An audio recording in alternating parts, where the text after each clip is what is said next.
Ian keeps me, this is the truth, okay? Ian keeps me on a leash, okay? And I'm okay with that because I need to be on a leash. I need to be on a leash, a tight leash, to be honest, because I am unhinged. What we do here is go back.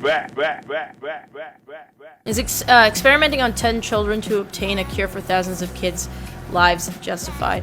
That's a really hard question. Even when Lion Maker, whatever his name was accused of pedophilia, like, it gave me a lot of anxiety because I feel like a lot of it is based on a lot of fiction and not a lot of fact.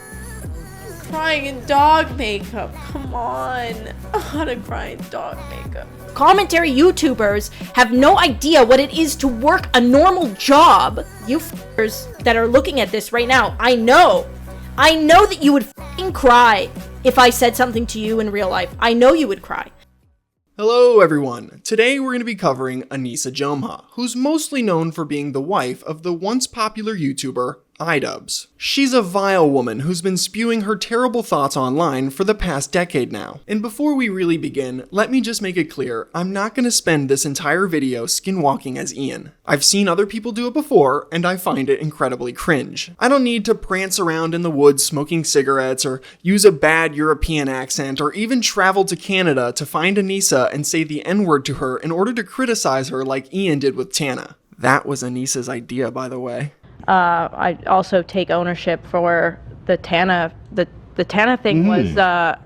Oh, that was so long ago. Was my idea. Was my stupid idea. Instead, in my typical fashion, I will metaphorically let Anisa hang herself with her own actions like everyone else I've covered on my channel. I would just be remiss if I called this video Content Cop Anisa and didn't show up as the content cop for at least the beginning. Could you imagine a content cop video without a content cop? That would leave you feeling like Ian in the bedroom.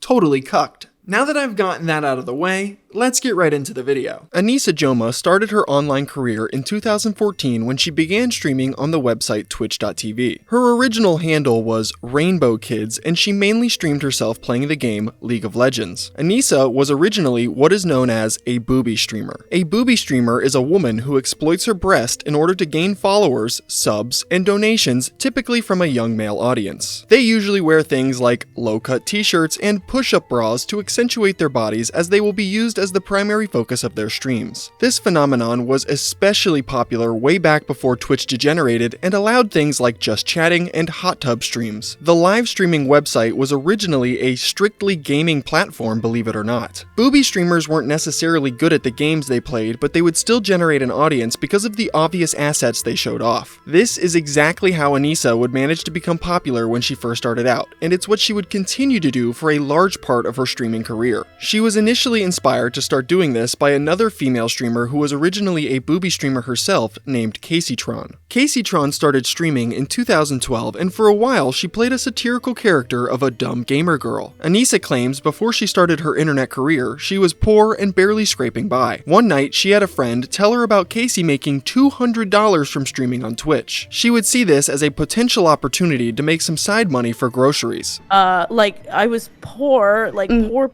like, I was eating oatmeal for every meal, and then my one friend, literally, I'm not even kidding, like, this is not a joke, Casey, you're the reason why I started streaming, because I had a friend that was like, you've told me this girl, yeah, she made $200. I was like, $200? I was like, I could buy, like, more groceries. And so I went into debt. I, like, got a computer, which, like, not smart at all to do.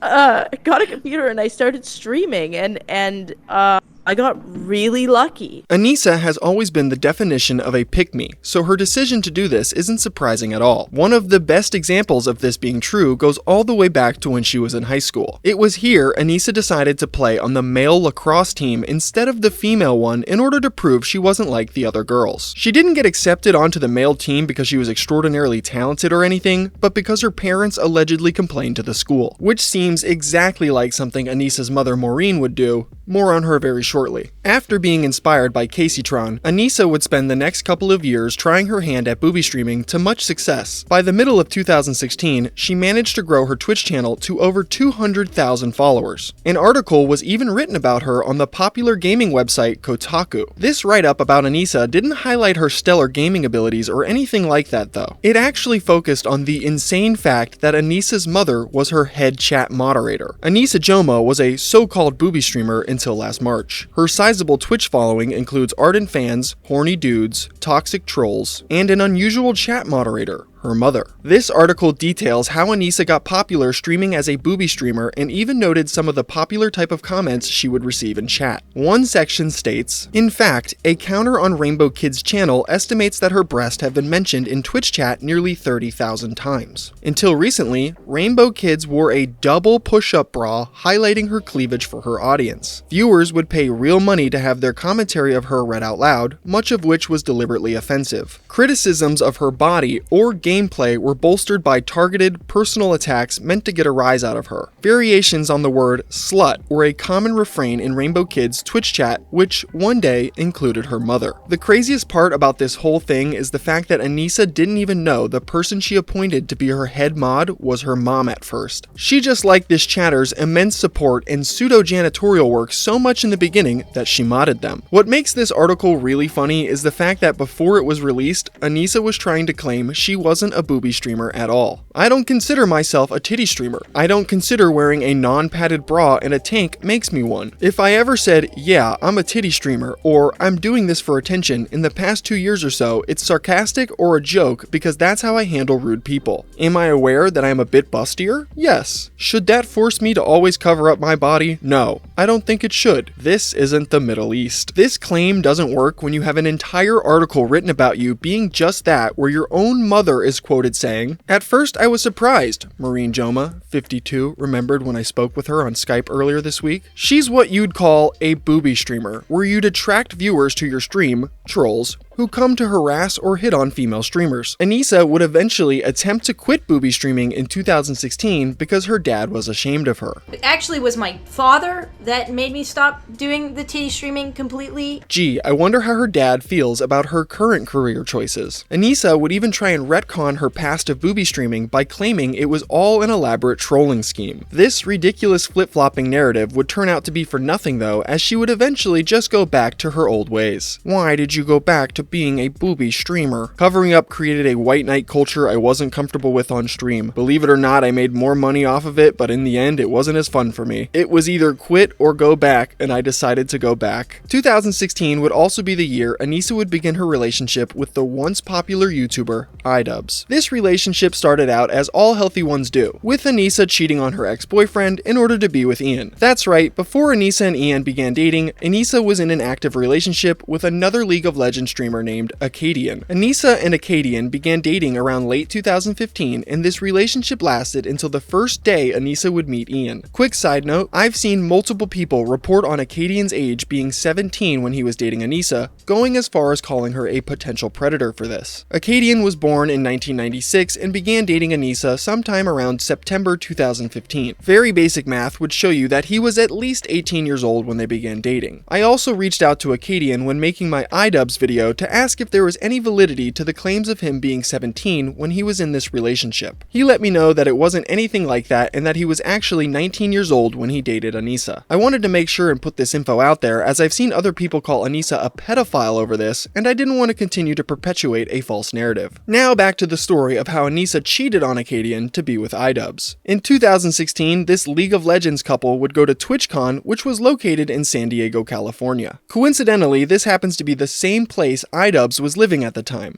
Anisa originally claimed she accidentally booked an extra day of her trip and was left all alone once TwitchCon ended, despite sharing a room with Acadian. She decided she wanted to spend this extra day with iDubbbz, who she messaged asking if he wanted to hang out. How did you and Ian meet? I was in San Diego for TwitchCon, and I, being an idiot, accidentally booked a extra night and an extra day in San Diego.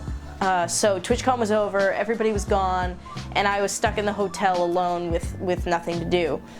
and I was on my Twitter feed, and it was when Ian was just spamming his Twitter feed with something about Leafy and Max Mofo backstabbing him like as a meme, and he was just like, it was like tweet after tweet after tweet.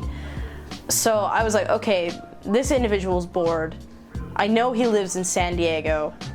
Maybe he wants to hang out because anything's better than like sitting in this hotel all day. So we ended up messaging each other, and he was like, oh, do you want to go and eat?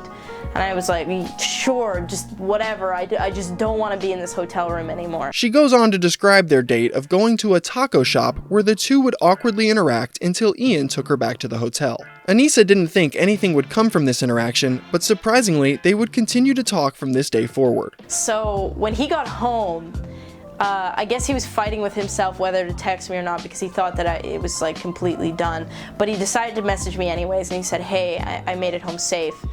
And the amount of relief that I was like, holy shit, this human is still talking to me, it was unbelievable. We didn't stop talking. That whole night we talked until we fell asleep, and then ever since then we've just been pretty much inseparable. Doing all of this while having a boyfriend is crazy work. This wouldn't last long though, as Acadian would tweet out weeks later, rolling on the floor laughing, "What the fuck, I actually hate girls," alluding to the pair breaking up. Anisa cheating on him clearly affected him mentally, as he would also tweet on the same day, "Probably won't be streaming/active for a while until I get back to a good place mentally. Sorry guys." A week after this, he posted a now deleted vlog where he continued to vaguely discuss the breakup and how it was making him feel. I would say like right now, in terms of like mentally, I'm not like in the best state. I can't really explain, but I'm just like, I don't know, like I don't know if any of you guys can like resonate with me or like feel me on this, but I'm just fucking pissed off all the time. Like I'm just angry, like every day. As soon as I wake up, like I'm just fucking angry, and I don't know how to stop being like, the only thing I can do is just distract myself with like League of Legends or doing shit like. Anisa would eventually be called out for cheating on Acadian, which she would deny. She would then conveniently change her original story and added in a new detail that her relationship with Acadian was actually really bad and they didn't get along very much. Because of this, she wanted to get away from him the day after TwitchCon, so that's why she went to hang out with iDubbbz, and Acadian apparently knew this all along.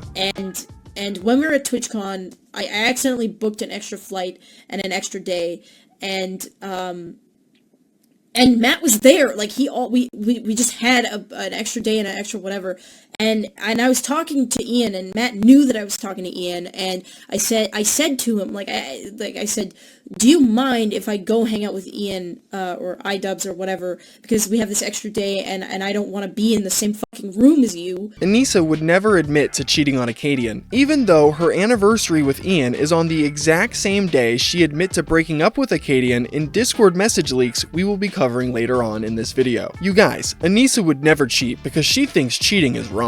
There is never a valid excuse for cheating. Never, ever, ever does somebody have a valid excuse for cheating. Ah, projection at its finest. Anisa is a hypocrite, and she has a habit of constantly contradicting herself. One of the easiest examples of this to point to around this time comes from a storytime video she made promoting body positivity in the gym. She claims she overheard two women in the gym making rude comments about an overweight person trying to work out. She then goes on a long-winded diatribe about how fat shaming is wrong and people should never do it. It actually blew my mind that this was coming out of their mouths. Any bit of disgusting that they thought this woman was, if they would just look in the mirror or hear what they were saying, like, that is a million times more disgusting than any fucking abomination I can even dream up. And I'm just sitting there flabbergasted at the idea that there's these two women actually ridiculing somebody who has the balls to get up and go to the gym and deal with the shitty people like them and still come back and better themselves. Anisa fails to take her own advice though, because after she made these statements, she would go on to fat shame other women on her live streams. I'm surprised that she gets less hate than that whale, the leather wearing Yeah, Amy Schumer. I'm surprised that car can hold up on that. The crash test rating on that car must be amazing. It's nice to know that the car can handle that kind of weight without denting.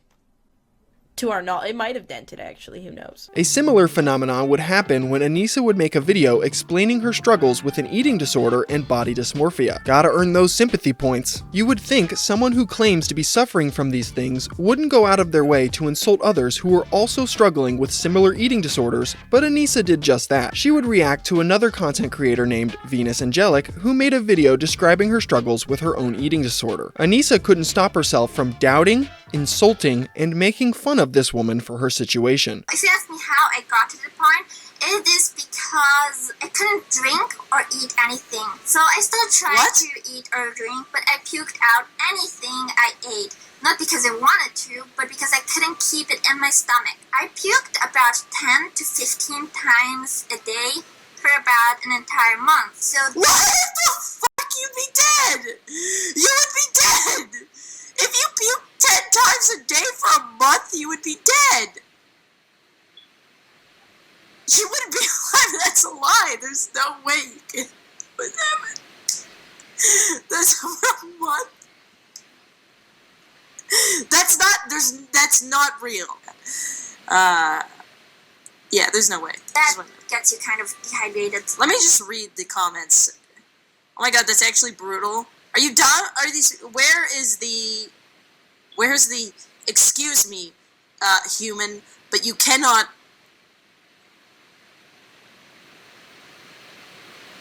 Nobody's saying anything about the fact that you can't. Alright. Well, let's just keep watching this perfectly sane human. As you can see, Anisa's streams are a bountiful source of horrendous takes and needless shit-talking. This would lead her to get involved in many petty dramas with a handful of different creators. One of the most notable dramas happened after the YouTuber Pyrocynical made a video criticizing booby streamers. Anisa wasn't someone called out in this video, but she still couldn't stop herself from making comments on it. Gaming section. I mean, you can just see with this clip, look how small the screen is for the game. Jesus. And I know that mentality that's been presented before, don't like it, don't watch it. The problem is, you're bringing a lot of kids onto the side. Why do people always make that argument? Like, there's no way when she's playing the actual game that it's that size. Like, what the hell is that? What is that? Everybody always makes that point, like it's fact that like if the screen is small in the section that they show in the video, that like that's how the game screen is the whole time. Anisa tried to delete this spurg out so she wouldn't get clipped, but her efforts were futile. Of what I said about Pyro, I'm just not in the mood for it. People seem to all of a sudden care what my opinion on it is. I can already see the headline now. iDubbbz girlfriend says mean things about Pyrocynical in her stream, and I'm just not in the mood for it, so I already fucking deleted it. So good luck clipping that, bitch. A more back and forth drama would happen shortly after this with the IRL live streamer Ice Poseidon. This started after Anisa decided to make comments about Ice and his content on her stream one night. A chatter asked her what her opinion of Ice was, and she would explain why she dislikes him. She would also call his content lazy and exploitative, which is ironic seeing her content is just as lazy and exploitative, if not more so. Ice Poseidon is successful not because he is intelligent or hardworking. Ice Poseidon is successful because he figured out that he could exploit his douchebaggery and overall laziness and scumminess to make money off of people. That's my opinion on Ice Poseidon. I'm not a fan of him. I do not enjoy his YouTube videos. I don't enjoy his live streams. I cringe at when he said to that woman that he's famous. I don't enjoy him. I don't like him. This clip would go somewhat viral, and eventually Ice himself would see it. He decided to respond to Anisa in quite a hilarious fashion. Let me this. Alright, I don't know who the fuck she is. Apparently iDubbbz girlfriend. I don't even know who the fuck she is. My laziness, Listen, I was reading the comments. I've never watched your fucking stream. Apparently you're a fucking titty streamer. How can you tell me I'm lazy if you're sitting down in a motherfucking chair being a titty streamer? Listen, I don't need your shit. Okay, you're talking about me being an asshole to people. Stop being a fucking triggered motherfucker. Who gives a shit? That's my 2 points right there. I mean, I don't really have to continue anymore. If you're a titty streamer, you automatically lose the argument there. I mean, there's nothing for you to say other than that, so This drama would only become more amplified after the YouTuber Keemstar made a drama alert video covering the back and forth, which garnered over 1.3 million views. If Anisa wasn't getting into petty dramas with other content creators, she was outright saying ignorant things that would often get her in trouble. The most egregious example of this comes from the time Anisa decided to defend the human experiments conducted by the Nazis in concentration camps. Yes, Anisa actually tried to justify the senseless torture of innocent people. Is experimenting on 10 children to obtain a cure for thousands of kids' lives justified? That's a really hard question, and I think if people are being 100% honest, they'd give you a different answer than what you're expecting. As terrible as the Holocaust was, obviously it was horrendous, and how disgusting the doctor was that did the experiments on people. It was gay people, handicaps, twins.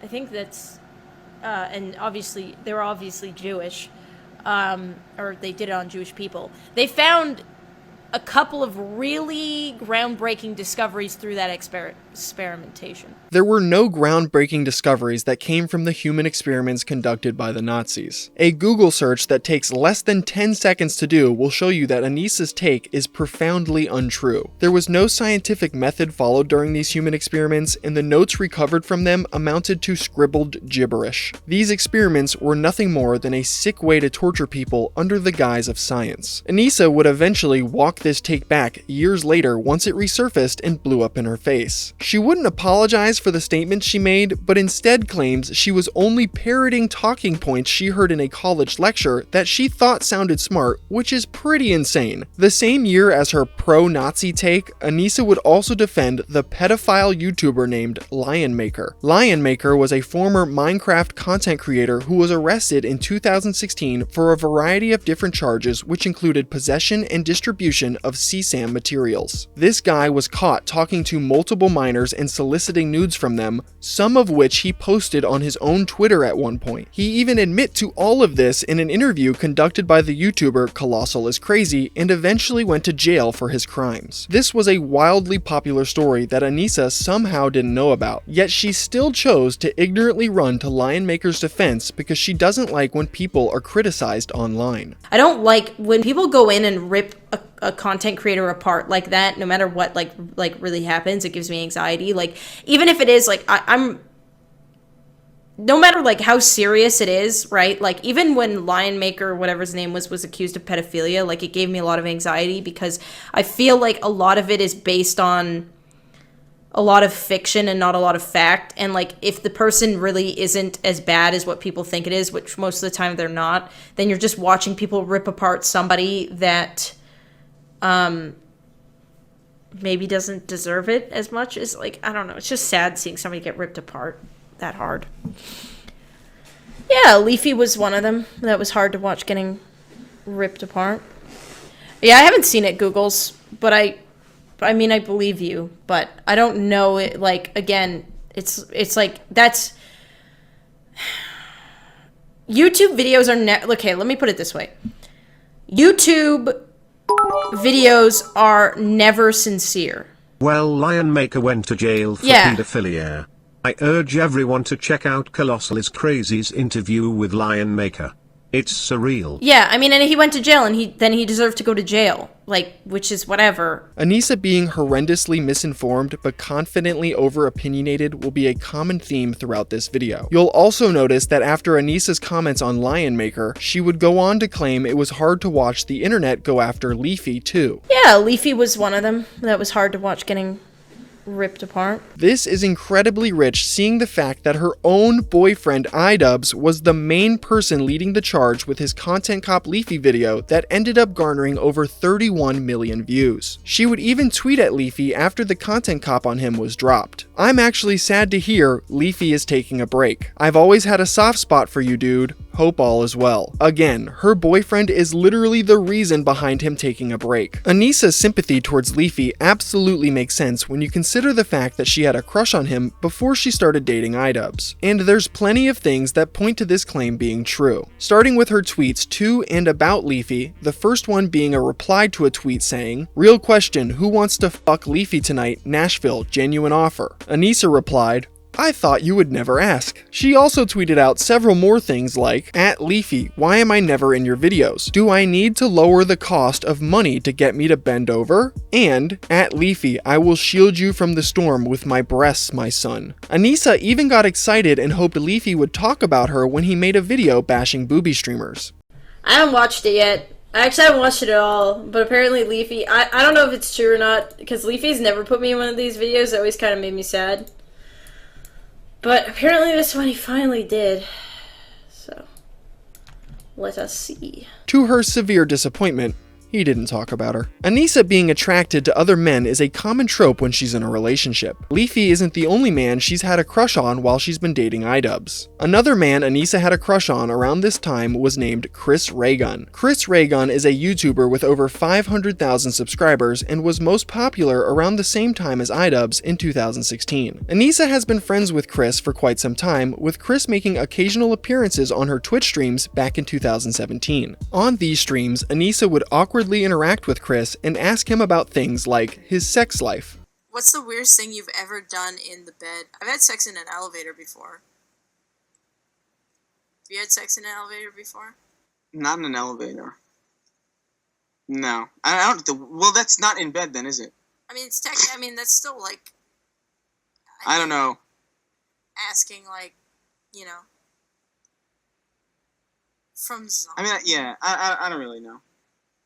I don't know if I could. I don't know if I could really. Do you not have anything? Chris is lame. No, Wait, you've had sex in a dressing room before, haven't you? Yeah, that's not weird, is it? I've never done that. I wouldn't disqualify it as weird though. It's like I shoved a dildo in my ex-boyfriend's ass once. Oh my god. Oh my god. and yeah, it was because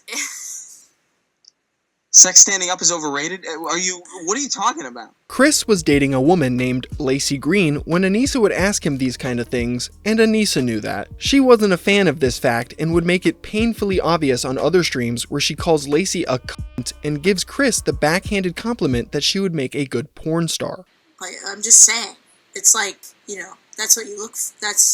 She would make a good porn star. Lacey would make a good porn star. Thanks. Outside of these streams, Anisa would also travel to New York where she would spend time with Chris and film a vlog. The pair spent the day together, went on a dinner date, and even streamed together later that evening, all while being in a relationship with iDubbbz. Anisa would also show her romantic interest on Chris on Twitter, where she tweeted out a shirtless photo of him with the caption full of thirsting and squirt emojis. She also replied to a tweet from Chris that showcased a lipstick kiss mark on a note, claiming that it was left by her. Again, Anisa was dating Ian while she was doing all of this, which just makes him look so pathetic. The writing really was on the wall for him all the way back then. All of these controversies that I have covered happened in 2017. This is the same year Anisa's Discord server would leak onto Reddit, revealing some insane things, like her bad-mouthing iDubbbz to her viewers and even discussing potential breakups with him. Anisa would treat the simps that congregated in her Discord like digital therapist and unnecessarily unloaded all sorts of emotional baggage inside this server. Here you can see Anisa talking about breaking up with iDubbbz. I think I'm breaking up with Ian. After our first relationship scare and our last trip, I was a lot better and Ian seemed happier. But after I left, it seemed like Ian's opinions on things didn't change much. He hasn't called me in 4 days and we have barely talked. He's at PewDiePie's house. He said, I will call you with my answer when I get back, so about 2 to 3 hours. But I think I'm finally right for putting my foot down. He can't have you waiting around the corner. Even his sister called me and said, hey, he's not treating you right and he needs to learn some hard lessons. Put yourself first. I don't know why he needs 2 to 3 hours though. I had hoped you wouldn't get back together like last time, just saying. I have no idea what's going on in his head. I'm just so sick of the emotional shit I go through and he seems fine. He legit hasn't called me in 4 days. Listen to your gut. And when I called upset, he's like, oh yeah, I guess there were times I could have called. I just feel like a loser. Out of sight, out of mind. A thing to remember is that some people deal with shit by themselves and only by themselves. They deal with it with thought, not communication. Yeah, but for a healthy relationship to work, you need to talk. In another leak, you can see Anisa talking about how Ian would never defend her, but her crush, Chris Raygun definitely would. Lol, yeah, somehow. You think Ian is the main boss? Even though Ian would never publicly defend me, even if you threw acid on his skinned alive body. Maybe, but he's probably too pussy. Anisa is the final boss of this game. And Chris would stick up for me, sure, but like, Anisa would even reveal personal details about her relationship with iDubbbz, like the time he peed on her in the shower. I showered with Ian when he was here and he peed on my leg and thought it was funny. Very cool. I definitely wanted to know that. If Anisa wasn't discussing her relationship, then she would be talking about how her content sucks and she knows it. The more I upload, the more subs I lose. Sub glitch all over again. Nah, I think the people are just watching and unsubbing. I blame YouTube. Nah, it's me. It has to be me. I'm not growing. It's the opposite after a month of consistent uploads. That's a clear sign I need to go back to school or get a job. There's also a leak that shows Anisa talking about her ethnicity. She claims that she's 50% Irish, 25% Italian, and only 8% Arab. While this seems like a strange and trivial thing to mention, this actually is important to note because in the current day and age, Anisa cosplays as a Muslim for political browning points even though she's only 8% Arab and she renounced her faith in 2020. Telling my dad that I'm not Muslim was probably the hardest thing that I've ever done in my whole entire life. At 16 years old, I sat my dad down and I had a talk with him, basically telling him that I no longer wanted to be a part of Islam.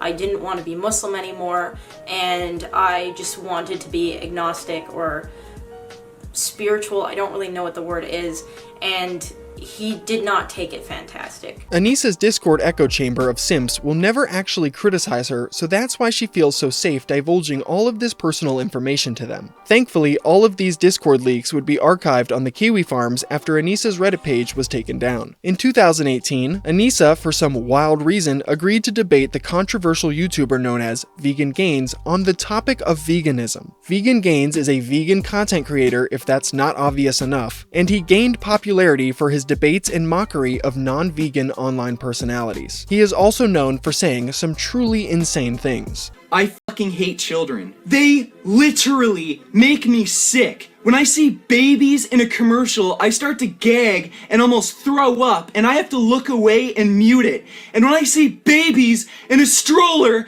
especially when they're crying, I just want to put my foot through the fucking thing and step on it until it's nothing but blood and pulp on the fucking pavement! This is not the version of Vegan Gains that Anisa debated though. Instead, he was mostly calm and collected. He presented his arguments clearly and backed them up with studies and evidence. Anisa, on the other hand, was not nearly as prepared. She relied on her pre-existing knowledge of veganism and mostly argued based off her personal feelings to try and debunk what Vegan Gains was saying. I feel like, because I feel like I feel like I've been told, but I feel like I don't know. I just feel like it, but I feel like a lot of the shit because I feel like This conversation surprisingly lasted almost 3 hours before Anisa would get frustrated and rage quit the call. She claims Vegan Gains was speaking aggressively towards her throughout this debate, but I watched a decent chunk of it and he really wasn't.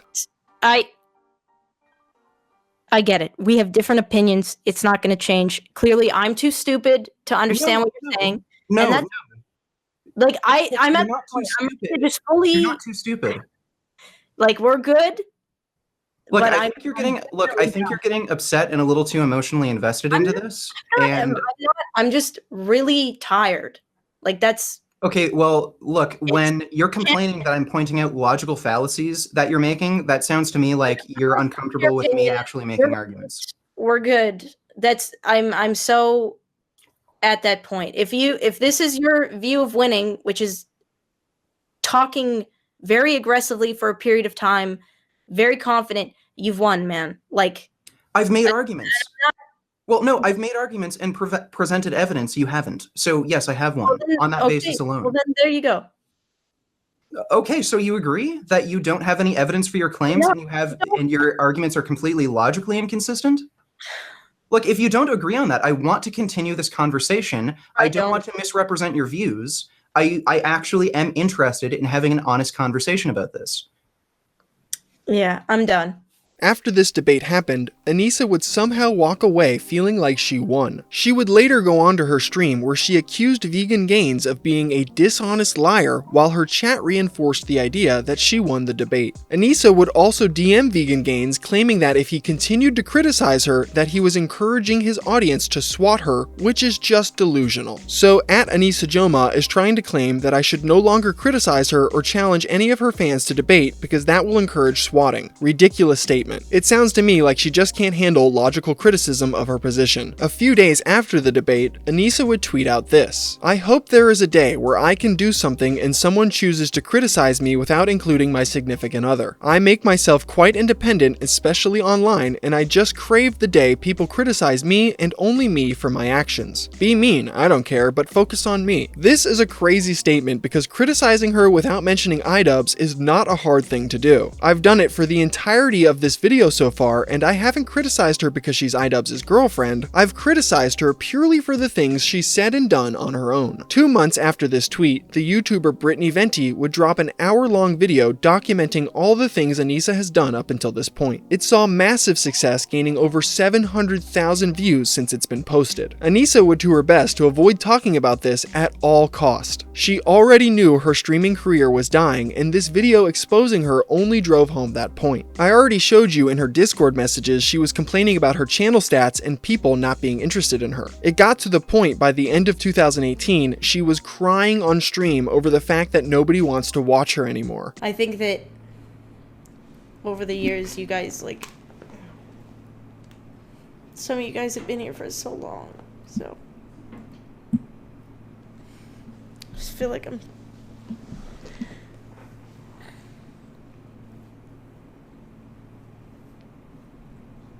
talking to people who care, so sorry, I'm getting gay. I'm crying in dog makeup, come on. I want to cry in dog makeup. So stupid. Anisa's numbers would only continue to fall going into 2019. By this point, she was struggling to maintain 100 viewers per stream, and she was constantly taking breaks to pursue other career paths like selling her poorly traced art on Etsy or becoming a popular TikToker. Anything but putting the fries in the bag, I guess. Anisa would concoct a plan towards the end of 2019 as a last-ditch effort to save her career. She would claim on her stream one night that her boyfriend iDubbbz was going to be paying for the boob job she was planning on getting soon. She would further explain that Ian is paying for this boob job as a birthday present, and she doesn't care what people she's not having sex with have to say about it. If you aren't familiar with this story, you might be wondering, Nick, how would a boob job save Anisa's career? Well, in 2020, just a few months after discussing this potential operation on stream, she would announce she is officially launching an OnlyFans. That's right, her final desperate attempt to maintain relevancy online was going to come from her selling naked pictures of herself to the small group of remaining simps that have stuck around for the last 5 years. The OnlyFans announcement would cause an online stir and become quite the controversy, not so much for Anisa, but for her significant other, iDubbbz. This would mark the moment where Anisa starts to burn Ian's career because she really has nothing left to burn of her own. And I've done my best to avoid talking about iDubbbz so far, as this video is not about him. However, going forward, he will be mentioned more often because Anisa's actions would begin to really start negatively affecting his career, most of the time worse than hers. I will still try my best to keep the focus mainly on Anisa though, because I do have an iDubbbz documentary re-releasing very soon that goes over in much greater detail the negative effects Anisa's actions have had on his career. After Anisa's OnlyFans announcement, iDubbbz was branded by most of the internet as a cuck or a simp. His first response was to jokingly respond to the simp allegations with this tweet: "I'm done, fuckers, I'm done. No more Mr. Nice Simp." If this was the only way Ian responded, it probably would have blown over after a few weeks, but he decided to drop a video after this that made everything 10 times worse. The video was titled "Sex Workers, iDubbbz Complains," which was essentially him mauling for 10 minutes about people criticizing him for having a girlfriend that does OnlyFans. iDubbbz goes off on some random 15-year-old on Twitter with sub 100 followers that was jokingly mocking him. And he takes shots at the YouTuber Otozi, who made comments like having an OnlyFans could potentially ruin future job opportunities, which most people would agree with. Not Ian, though. And then future jobs, they might be a little bit harder to come by. I think this is one of the most important opinions to highlight because it really demonstrates a severe lack of real-world experience when you're saying that future jobs are going to be harder to come by because of an OnlyFans account. Like, if you think this affects your standing or your social credibility in getting jobs, you are so sadly mistaken. He would end this coping video by insanely stating he doesn't care if people jerk off to Anisa. That pretty much wraps up this video. I love my girlfriend, and I'm totally fine with dudes jacking off to pictures of her on the internet. Doesn't affect me one way or the other. If you are upset by me admitting this, then I suggest you go idolize someone else. For the rest of 2020, Anisa would post on OnlyFans while also trying to keep her streaming career alive. Her streams haven't changed, with her breast being the main focus of her content while she spews out the ignorant thoughts in her head. Here is Anisa in October trying to explain to her chat why animal shelters are actually bad because she believes they perpetuate the behavior of treating pets like they're disposable. I honestly don't know how someone could manage to come to such a stupid conclusion, and her chat didn't agree with her at all. I guess I have to see how many adopt from shelters. But shelters, where do you think the dogs that need to be adopted from shelters come from? They come from irresponsible fucking people that are breeding their dogs because they think it would be cute or fun to, like, breed their dog with their fucking neighbor's dog or whatever, or they let their dog out and get pregnant. And then they have a whole litter that they try to sell because they think they can make money off of it.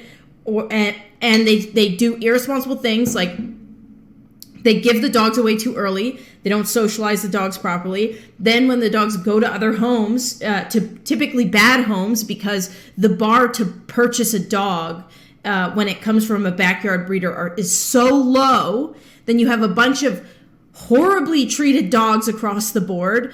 Dogs that were just set up from the get-go to have horrible, like, lives. And then they wind up in the pound.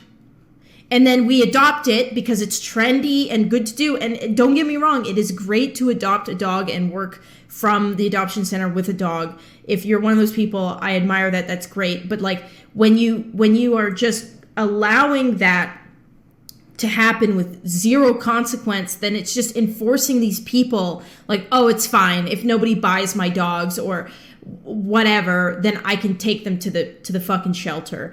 And then people who are like, oh, it's fine, I'm having problems with my $50 dog I bought from my neighbor, I'll just send it to the shelter. Like, somebody will adopt it. It's so popular to adopt, I don't have to worry about it. And then you have, like, this just so many dogs coming in. Like, I don't know, both you should support. Both. You should support people who are doing their research and going to, like, reputable breeders that are responsibly breeding, like, once or twice a year, period. And only when they have enough demand on a list to be breeding, they're not overbreeding. Versus, like, and you should also support people that want to adopt and work with the dogs as well. Fast forwarding to April 2021, Anisa and iDubbbz would get engaged. They would have a small Las Vegas wedding 2 months later in June where the couple would be officially married. iDubbbz would shockingly take Anisa's last name, becoming Anisa Jomha, breaking the usual tradition of the wife taking her husband's last name. Anisa made Ian do this because she hated his last name. She claimed on her streams that it was white trash and sounded ugly, which is incredibly shallow. People found the marriage certificate very fast, which is, like, kind of surprising. Not that it matters, but the only reason why we chose my name over his last name is because his last name is, like, just objectively ugly. It's just, like, an ugly last name. Like, Washburn sounds horrendous. Like, Anisa Washburn definitely stormed the Capitol. That's how that went. But, like, I feel like, I don't know. That's, like, to me, Anisa Washburn sounds bad. If that's not emasculating iDubbbz, the fact that Anisa posted half-naked photos of herself on Twitter to promote her OnlyFans on their wedding night sure as hell is. Ian will never beat the cuck allegations. If you haven't figured it out by now, Anisa loves to humiliate her husband, and this is just one of the many examples. Another terrible decision Anisa started to contemplate around the same time as her wedding was if she should shave her head. No, that's not a joke, and just 1 month after her wedding, she went full full Britney Spears and buzzed off all the hair on her head. She would insanely blame her choice to do this on her internet haters days later. And remember, with a little rusties and an insane amount of luck, you too can look like me. Anisa initially denied regretting her decision to buzz off all her hair, but within a couple months, she totally gave in. She would post things like this on her Instagram stories. The worst part of shaving your head is how long it takes to grow back. I go from loving it to hating it and being sad it won't be long for years, all in the span of a week. I know I'm the type of person who only learns by making the mistake myself, but damn, I'm having real sad boy hours right now. Sometimes I feel like I ruined everything. That last line is prophetic. Towards the end of 2021, Anisa would receive a DM from the YouTuber known as RiceGum. RiceGum was somebody iDubbbz made a content cop video on years prior. He sent Anisa a message challenging iDubbbz to a fight and stating that he fell off. Anisa would then show this message to her husband and convinced him to set up a legitimate boxing match. iDubbbz would go along with this and planned on throwing a whole event backed by a boxing promotion until RiceGum pulled out of this idea. This wouldn't stop the Jomhas from continuing forward with the idea of hosting a YouTuber boxing event, which were growing in popularity around this time because of other YouTubers like Jake Paul and KSI. Anisa and Ian would create what is known as Creator Clash. With YouTuber boxing events already being an established thing, the Jomhas decided to make their event for charity to stand out from the other popular promotions like Happy Punch or Misfits. The pair recruited 18 well-known YouTubers who were interested in the idea of boxing for charity. Ian would begin boxing training because he was going to be the main fight for the event, going up against the YouTuber Dr. Mike. Anisa would also train alongside Ian because she was supposed to fight the streamer Justa Minx as well, but she would end up dropping out after allegedly receiving a concussion during sparring. Anisa would be given the pseudo role of boxing promoter after this, and she would claim to be the person who checked in with all the fighters on the roster. Her job was essentially to make sure everyone was going to their training sessions and not pocketing the $20,000 checks they were given to cover the training cost. It should be no surprise that Anisa failed to do these check-ins, and there were multiple fighters that did just that. We also found out that she had only sparred like 3 times before fighting. That's horrible. Which is not what we were wanting Yeah. to happen. Regardless of this fact, the first Creator Clash was held on May 14th, 2022, and luckily it was a tremendous success. iDubbbz didn't win his fight against Dr. Mike, but the event managed to generate over $1.3 million for charity, so that's a win in my books. I wish I was going to be able to say the same thing about Creator Clash 2 and 3, but I'm getting ahead of myself. After the event, Anisa and Ian would spend time going on podcast and live streams to give their thoughts about how everything went. They joined the controversial live streamer Hassan Piker's broadcast, where they made excuses and coped about Ian's loss to Dr. Mike. Anisa claimed it wasn't a fair fight because Dr. Mike weighed more than Ian and that he had previous boxing experience. Ian would boldly say Dr. Mike was a bad opponent that didn't bring much to the event and that he should have fought Hassan because he's more popular. The pair would also discuss for the next Creator Clash, Ian will need to fight someone with more clout like Hassan. One thing that Anisa says on this stream that I think is important to note down for the future is when she tells Hassan how she hates other influencer boxing promotions because it's just rich people trying to make a profit off the back of creators. I'm more extreme than Ian, where I'm like pretty anti-capitalist. I hate landlords. I hate the system that we're in. Like, I think the reason why I really like the charity boxing event is because at least we can like find ways to give money to people who actually need it rather than like just being, I think what really made me mad about boxing events in the past is that it's rich assholes betting their money to make money to like have people that are struggling to like make ends meet and pay rent watch them do it, and then they'll go home and like have a lot of money and like whatever, it keeps going. And the fighters are exploited too, like usually. Remember that line for a controversy that will be presented later in this video. Anisa and Ian would sink all of their eggs into the Creator Clash basket after its initial success. This wasn't because they loved boxing or charity, but because they wanted to siphon clout and relevance off the current list of popular creators and streamers. And that's not some crazy Reddit conspiracy theory. Anisa and Ian previously went on the H3 podcast and claimed their main goal is to get people paid, and they wanted Creator Clash to be like VidCon, where influencers can come together and party for a couple days. I think we always want to have, if we keep doing this type of event, and we kind of want it to be like a Super Bowl, like every year. You want to do it again? Yeah. I see. if it works out, then we can do that, and there could always be a charity aspect to it. But I think the main goal is just to get the people paid who are involved in making it happen, rather than like making exorbitant amounts of money. So your goal is to build an institution of sorts, this creator clash, where you can have people. Fun. There's a champion every year. Yeah, it's a party. Interesting. It's like super a stoked to way more exciting VidCon, or like I want it to be like influencers can like care about this and fans can care about this, and like you can go watch it and have like a build up, like maybe parties before and like stuff like that. Yeah, because we've gone to like the last Jake Paul event, and it was crazy the amount of influencers that were there, excited to see it. They weren't all my cup of tea. Sure. But it was exciting. Everyone wanted to be there. It was fun, and I think if we can harness some of that, but have it be even more exciting, because all of our fighters are mystery fights. You don't know how it's going to go. And then you have this, charity element. It's just like a win all around. This line of thinking would ultimately cause the downfall of their event. Anisa would continue to stream sporadically in between Creator Clash 1 and Creator Clash 2. It's around this time she would begin to start trying to assimilate into Twitch's left-wing political community. She started a podcast in 2023 with Caseytron and iDubbbz, who would both identify as left-wing streamers. iDubbbz arguably being one of the largest on Twitch. This podcast was called The Take, and it was honestly one of the most uninteresting things I've had to force myself to watch. In the first episode, the group explained that the podcast was created because they felt like there was a lack of female voices giving their opinions on what happens on Twitch. Within the first 5 minutes, these girls divulged that they have a private group chat together where Anisa sends paragraphs of text about her personal dramas. Like in our group chat, I'll be like, this shit's fucking annoying me. And I don't know, it's just been like a nice release to not just feel like I'm fucking crazy all the time. I'm glad that we all agreed that that's how we were going to use it, because I was like, okay, is this going to be like a work group chat? And then like you guys were both like, no, this isn't. And I'm like, yes, okay, good.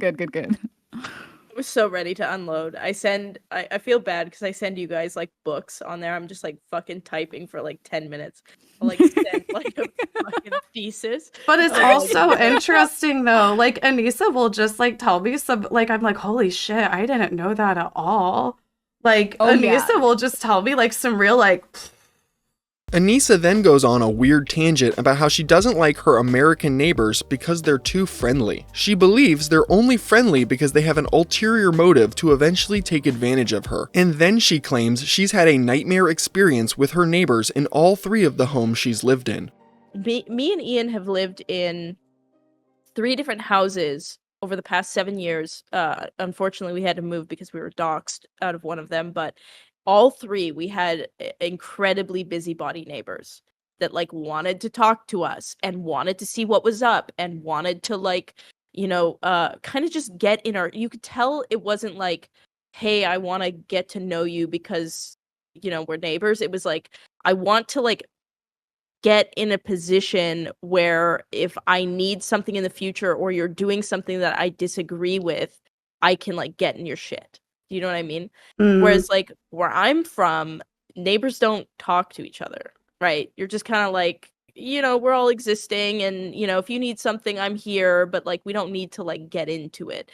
But we've had nightmare experiences in all 3 houses that we've had with neighbors that just care a little bit too much.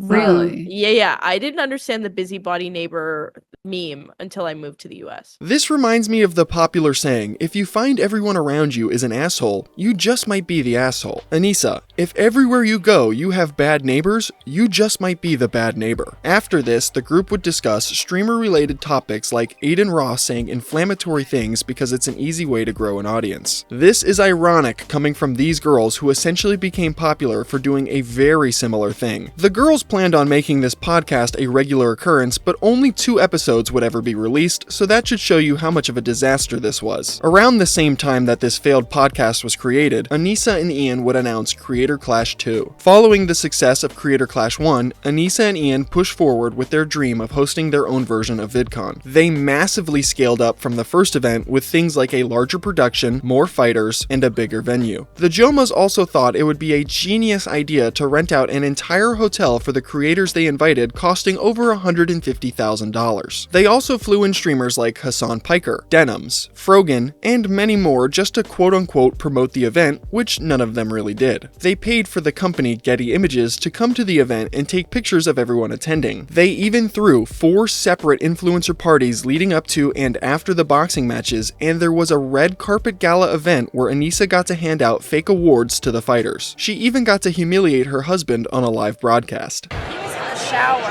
like coughing in the morning, and I filmed it because I thought we were going to do a documentary, so I like filmed him coughing in the shower. All night he was coughing. I was like, oh my god, this is going to be so bad. He also had fractured shins, but like, you can fight on fractured shins, but you couldn't be as bouncy. But we found that out too. People are going to be saying excuses, Yeah, I know, for the fight from a year ago. Yeah, from a year ago. Let me just add, he still would have lost to Dr. Mike even if he could breathe and didn't have fractured shins. No, that's valid. Because of all of this, Creator Clash 2 failed to generate a single penny for charity. The event actually ended up losing over $250,000, which directly came out of Anisa and Ian's pockets. Their ridiculous overspending on unnecessary things was the downfall of this event. The charity for children's cancer research didn't receive $1, but at least Anisa got to rub shoulders with influencers while a comedian who was paid $20,000 told his bad jokes at her after party. There was also a massive drama between Anisa and one of the fighters before the event happened. This caused Creator Clash to receive a massive wave of negative publicity that contributed to its failure. One of the original fighters on the Creator Clash 2 card was Froggy Fresh. Froggy is a legacy YouTuber that is beloved by many and was easily one of the most anticipated fights on the lineup. He was also one of the biggest promoters of Creator Clash, going on different podcasts to promote the event and build hype around his fight. Unfortunately, one of the ways Froggy tried to promote his fight would end up costing him his spot on the card just 3 weeks before the event was scheduled. Froggy would go on Twitter and jokingly claim that if he lost his fight to Chris Raygun, he would be so ashamed of himself that he would subscribe to Anisa's OnlyFans. There seems to be substantial evidence that Chris Raygun is now on Adderall. Well, young man, amphetamines couldn't save Hitler, and they can't save you either. On April 15th, if I don't hurt you beyond what anybody could have imagined, I will be so disappointed in myself that I will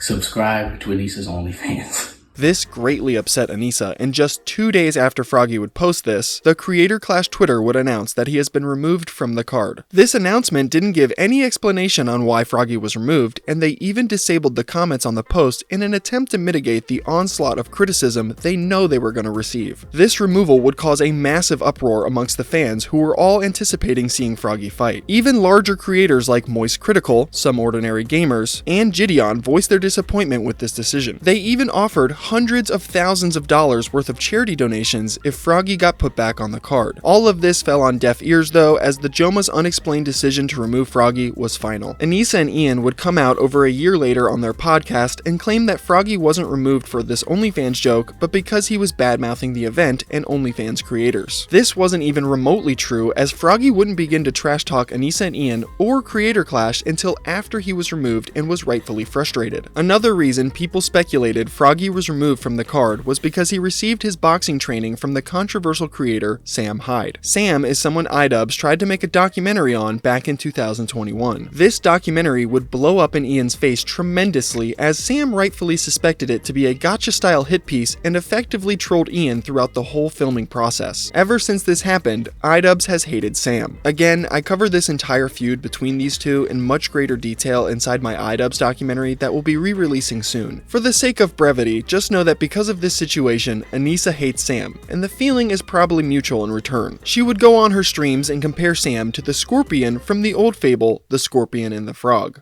Ian, we talked about like the possibility of like maybe one day going back and trying to film like something again, like trying to like maybe now Sam would be more open to it, but to be honest, I have a very strong feeling in my head. It's like that. My dad always used to talk about the scorpion and the frog. I don't know if you guys like have ever heard that story, the scorpion and the frog, where the frog, he's like, he knows not to trust the Scorpion. Scorpion, like, wants to kill the frog, wants to kill and eat the frog. But there's one day the Scorpion is stranded on an island, and he needs to get off the island because obviously he's fucked, he can't swim. So he asks the frog to help him, and the frog, thinking like, okay, like, you know, you need help. If we get into the water, you know, you sting me, we both die. I can help you. I know that you're not going to like hurt me on the way back. And the Scorpion ends up stinging him, and they both drown. And he's like, why'd you do that? And the Scorpion's like, I'm a scorpion. It's in my nature. And my dad's always like, see, some people, it's just in their nature to do things like this. And it's just who they are. Anyways, you gotta learn from the Scorpion and the frog. This is ironic, seeing the fact that Ian would have actually been the Scorpion in this story, seeing he tried to trick Sam with his documentary. Sam would see Anisa's comments about him and responded on a stream of his own. With the 15 says, Sam, get Jed a raise for the consistently pleasant streams. Also, in Anisa's own words, Sam, you are a scorpion, and Ian is a frog. Some kind of Muslim story fable, I don't know. Yeah, I don't think so, man. I think it's the opposite. My fellow. He's the scorpion? He's a fucking snake. Oh, there we go. And what are you? What do you think about that? I think he's a fucking snake. There's a certain, I think he's he might be too foolish to be evil. He's got an ego. Yeah. And he thinks he's a fucking like mastermind. And he definitely viewed me as a tool, like a documentary subject, stepping stone, guy that he could eviscerate with his big brain in order to make 4chan stop calling him a cuck, etc. That was the plan. That was his plan. So fuck that guy. And I'm not a scorpion either. If he. Even Hassan Piker or iDubbbz, like the people I call out as a joke, like I'm willing to like horse trade with people. Yeah. If Ian ever hit me up and was like, hey man, can you leave me alone? I'd stop talking about him. Whatever. I don't care that much. But yeah, Scorpion, because I flipped it on him when he came out here to make me look like an ass. I don't think so, Anissa, bitch, ho. Try again, sweetie. Anisa or Anissa? It doesn't matter. Even your own family hates you, bitch. Anissa's family hits me up. Her family. I've been hit up. I've been hit up by her family members talking shit about her. Yeah. Yeah.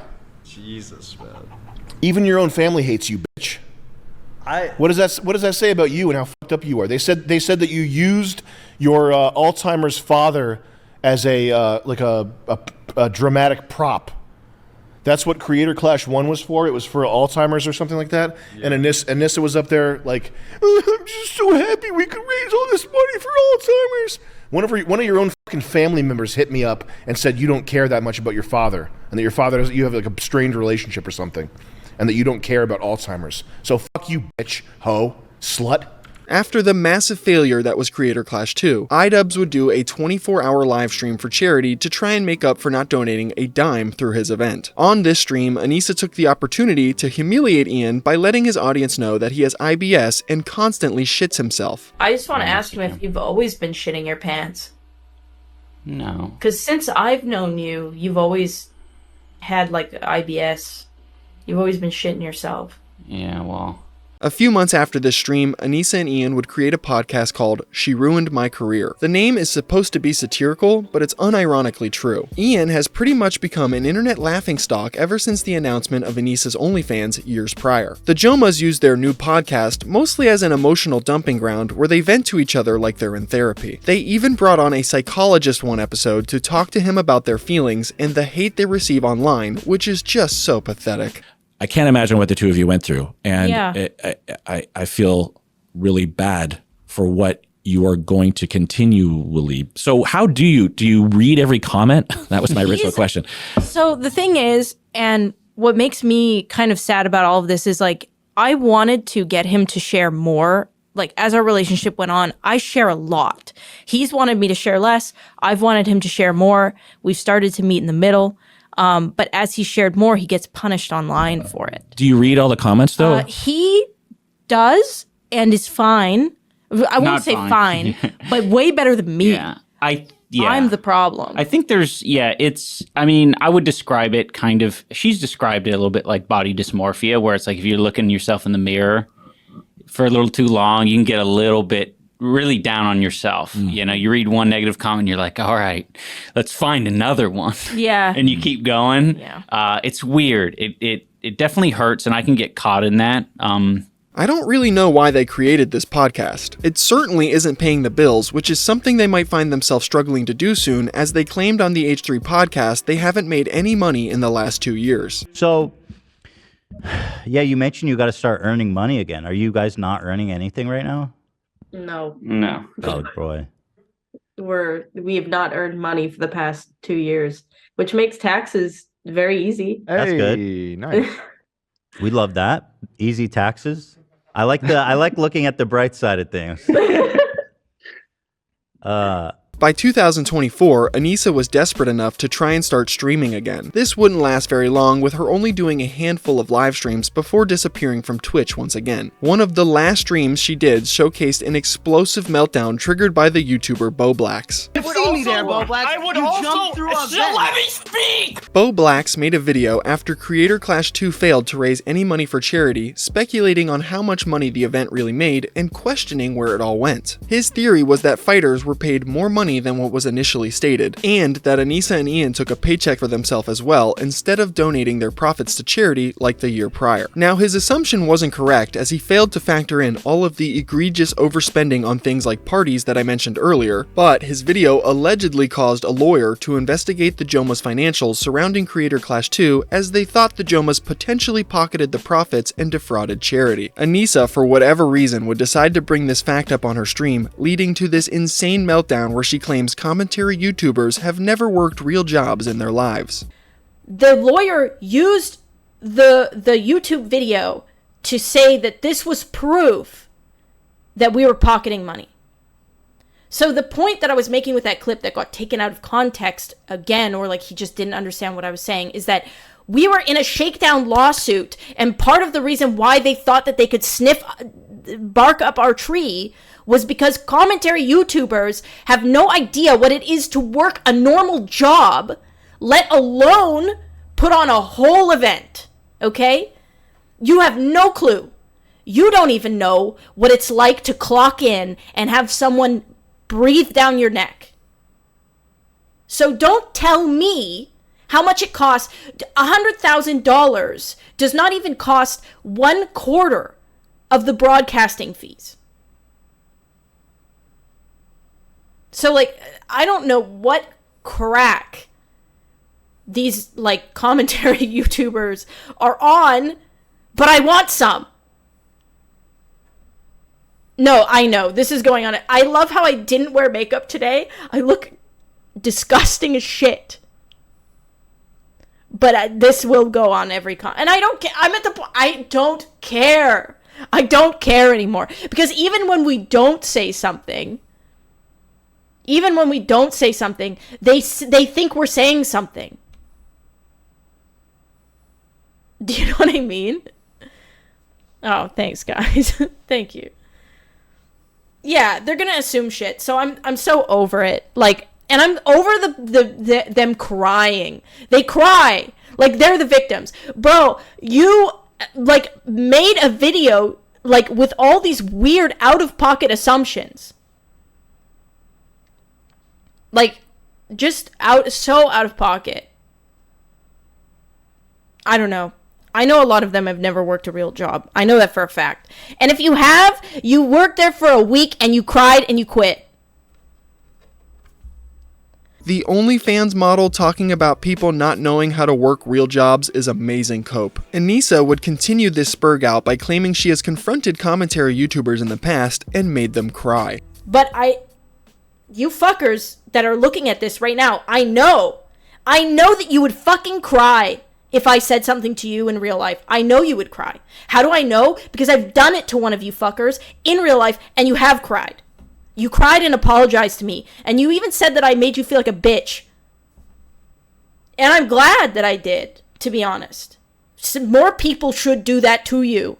This claim isn't even remotely true. She is referencing the time she approached the YouTube comedian Rusty Cage at an after party for Creator Clash 2. Rusty tweeted a picture of someone in the crowd holding a sign that said, "Froggy did nothing wrong." This, of course, upset Anisa so much she felt the need to confront him about it after Creator Clash had finished. I paid money, I'm on the floor seats, and I see like some shenanigans going down. I take a photo of it, it's just people holding up a sign. It said Froggy did nothing wrong. Like seemingly innocuous. Yeah, right. I go to this like after event and Anisa comes up to me. She comes up and says, "That tweet was really not cool," and I just apologize. I felt kind of like a bitch. I was like, why the fuck did I apologize? What am I apologizing for? I don't even know this person. That's really not cool. Honestly, Anisa, it was very cool. Anisa's unhinged rant wasn't over yet. She would go on to talk about how iDubbbz needs to keep her on a leash because she can't control herself online. Ian keeps me, this is the truth, okay? Ian keeps me on a leash, okay? And I'm okay with that because I need to be on a leash. I need to be on a leash, a tight leash, to be honest, because I am unhinged.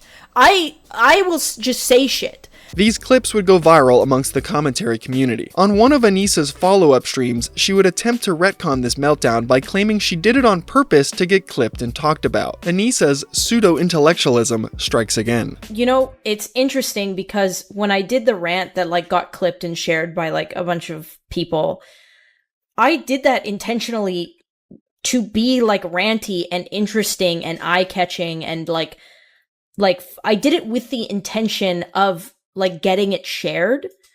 And it's interesting how like how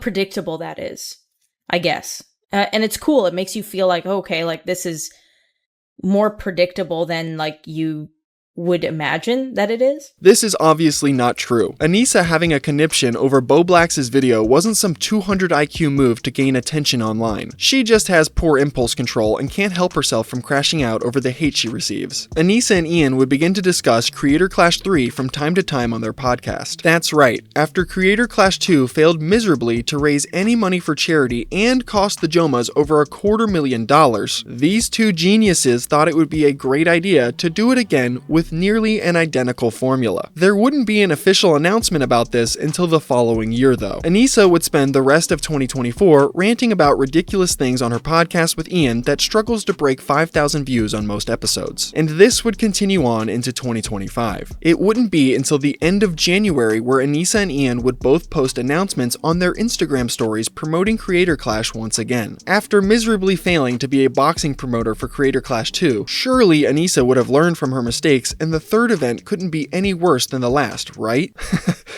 Right? iDubbbz would drop a video officially announcing Creator Clash 3 on February 7th, 2025. I don't know how he or Anisa could possibly think doing this again was going to be a good idea after Creator Clash 2 promised 14 different charities donations and failed to raise a single penny. I think the main reason the Jomhas chose to attempt this event again was because they decided to remove the charity element and made it 100% for profit. The pair will still call this a charity event though, but that isn't true at all. They will even use its false for charity aspect as a shield for criticism in the near future. Creator Clash 1 and 2 followed an identical donation model where all net profits from ticket sales and pay-per-view buys would directly be donated to charity in its entirety. Creator Clash 3 did not follow this model and dropped that previous element entirely. The ticket sales and pay-per-view buys generated from the event did not guarantee any money for charity now. This was not explicitly mentioned by Ian or Anisa, and you could really only find this information out by combing through their terms of service on the Creator Clash website. The only way Creator Clash 3 attempts to raise money for charity this time is by attaching an external link to a GoFundMe style page asking for donations for one specific charity now. Calling Creator Clash 3 a charity event is like calling McDonald's a charity restaurant because they have a donation box at the register for Ronald McDonald's charity. I just wanted to make that very clear because the Jomhas will go on to make fraudulent claims about this still being a charity event. In March, Anisa and Ian would begin to sour their relationship with Ian and Hila from the H3 podcast. These four have supposedly been friends for almost a decade, with Anisa and Ian being semi-regular guests on the H3 podcast. Ethan and Hila have stood by, defended, and promoted the Jomhas throughout all of their dramas they found themselves in over the last few years. They were also one of the largest supporters and promoters of Creator Clash 1 and 2, so the animosity building between the group came as a surprise to most. What caused the initial rift between the friends was the fact that Anisa was seemingly good friends with a former editor of Ian's who would regularly hate on Ethan and Hila online. The editor, Froggy Tonic, could be found on Twitter calling Hila a cunt, accusing Ethan of killing his dog, and suggesting that the pair don't properly take care of their kids. These sentiments are echoed throughout a snark community that has been built around hating Ethan Klein for the past few years. Anisa is also seemingly good friends with iDubbbz, who uncritically reacted to false claims about Ethan's children that eventually led to unjust calls to Child Protective Services against him. Ethan would see Anisa regularly interacting with Froggy Tonic and iDubbbz online and eventually asked the Jomhas to publicly defend him, which they refused to do. Anisa and Ian would even go on their podcast and state they're not interested in getting involved in any of the drama surrounding Ethan.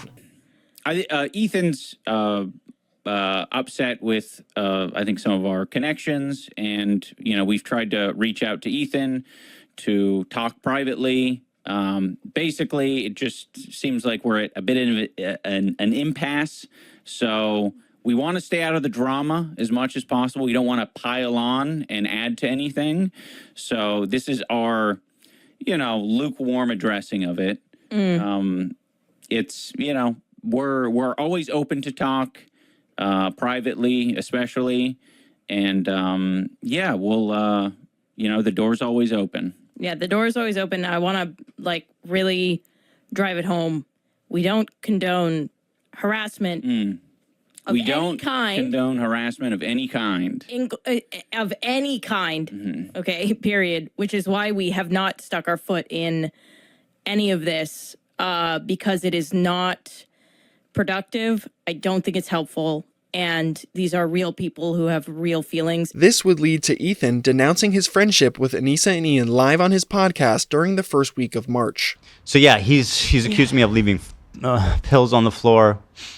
So I'm feeling at a point to defend myself against... Anyway, this guy was saying shit like that Hila's a Nazi, that she kills kids, that she went on she's a IDF baby killer, all this types of shit. And that's showing up right up on Anisa's and iDubbbz feed. My good fucking friends who I stood by after all these fucking years can't find a spine to speak up. You know why? Because they'll get murdered for saying one goddamn fucking thing in our defense. Actually, Hila's not a baby killer. Actually, accusing Ethan of killing his dog is maybe too far, because they have mobilized such an insane harassment group that anybody who says any fucking thing, they will attempt to ruin their lives. And once again, I'm the crazy one. It's not bad enough that I have this group of people harassing me and everyone in my life. It's that people outside of this group, journalists, creators, are actively participating in this gaslighting to make it seem like I'm fucking crazy. Dude, I probably done and stood by iDubbbz and Anisa more than anybody. I've stood by them when all the internet hated them, because I love those guys. I vouched for their character, and I stood by them 100%. And listen, I'm not saying that they're not the good, nice, fine people that I thought they were, but I'll say this: I don't think they're fucking any friends of mine. That's what I'll say at this moment. And certainly, I don't think they're any fucking friends of mine based on the text conversation I had with them too before I even talked about it. So I have nothing.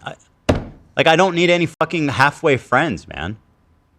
That's not what I need. Days later, Hila Klein would also have a message for Anisa. Well, to circle back to what I was saying, Yeah. Anisa is a perfect example. She could tell those people, hey, you know what? That's too far.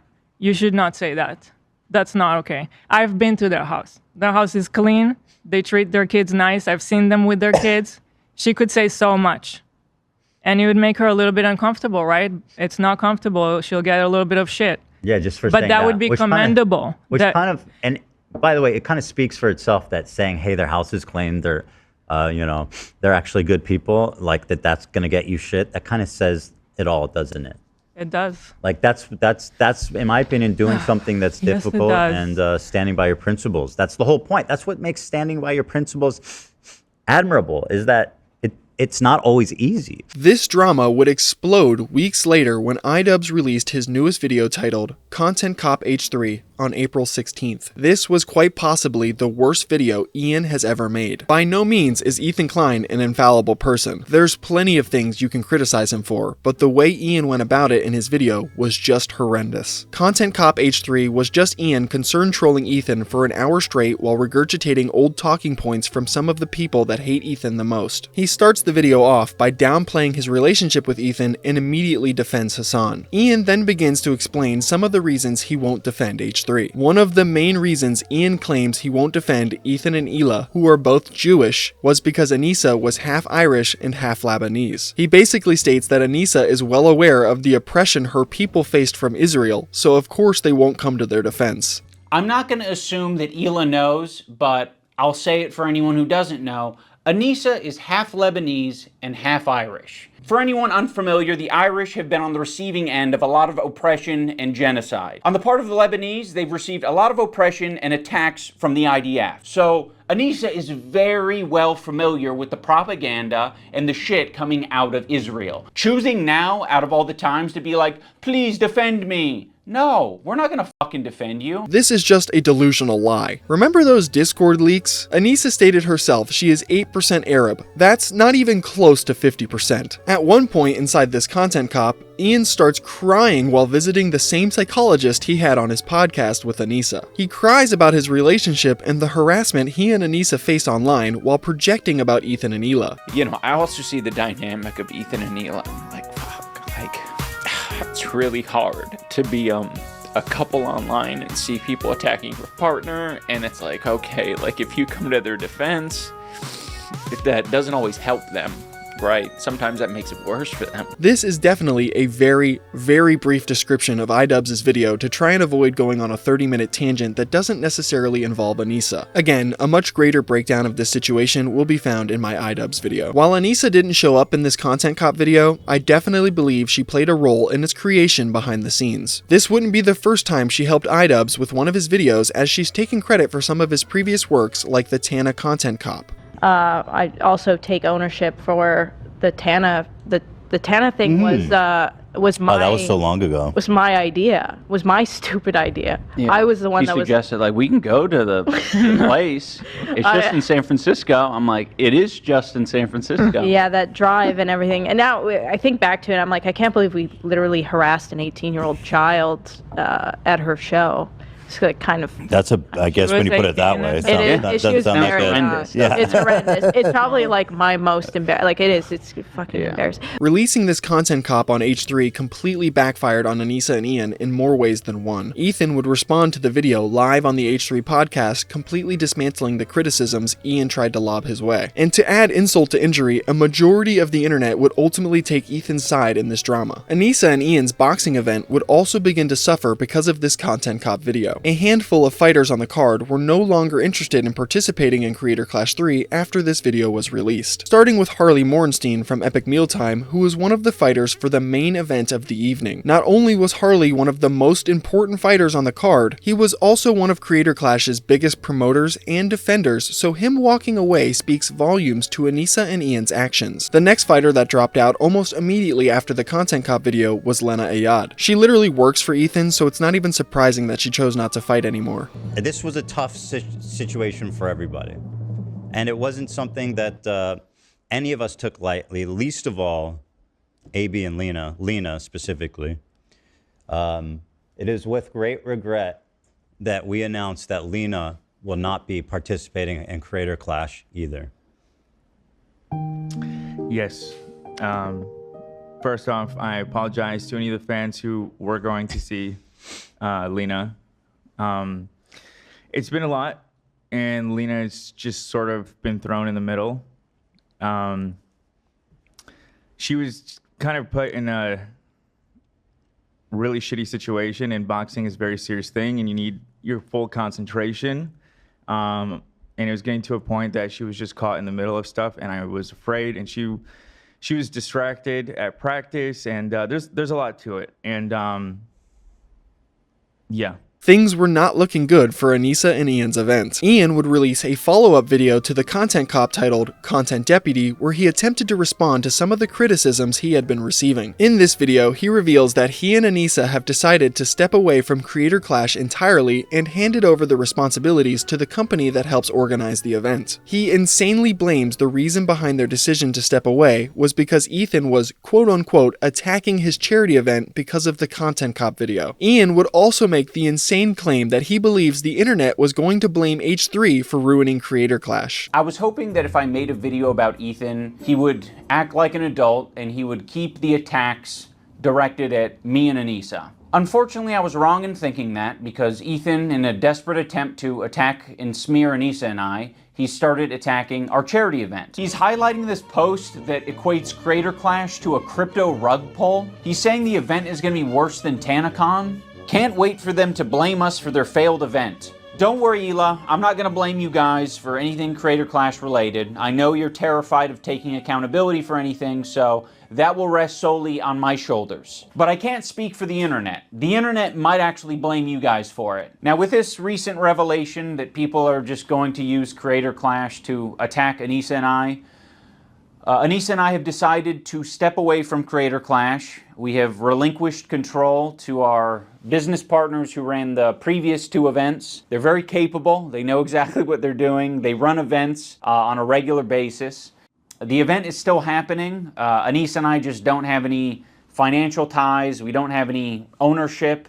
We are, I think just going to be known as the founders of the event. This is like kicking a beehive and being surprised when a swarm comes out to sting you. Who would have thought Anisa's fake credentials as a boxing promoter would have never helped Creator Clash 3? The event would continue to crumble with two more fighters, Freddie Wong and LA Beast, quitting following iDubbbz' second video on H3. Not that Anisa and Ian really care, as they've effectively tried to wash away their hands of responsibility after walking away from Creator Clash. The new event organizers would drop a bombshell on the Jomhas though on May 29th when they posted a transparency report on the Creator Clash website. In the section titled, "Do Fighters Get Paid?" they exposed the fact that Anisa and Ian planned on taking a 34% share of the profits generated from Creator Clash 3. They actually planned on taking a majority share of the revenue for doing nothing. The Jomhas weren't fighting on the card, and they didn't check on the other fighters either, which was ultimately their only job for Creator Clash 3 when they were a part of it. They literally wanted to do nothing and receive a massive paycheck. Remember what Anisa said on Hassan's stream? I think what really made me mad about boxing events in the past is that it's rich assholes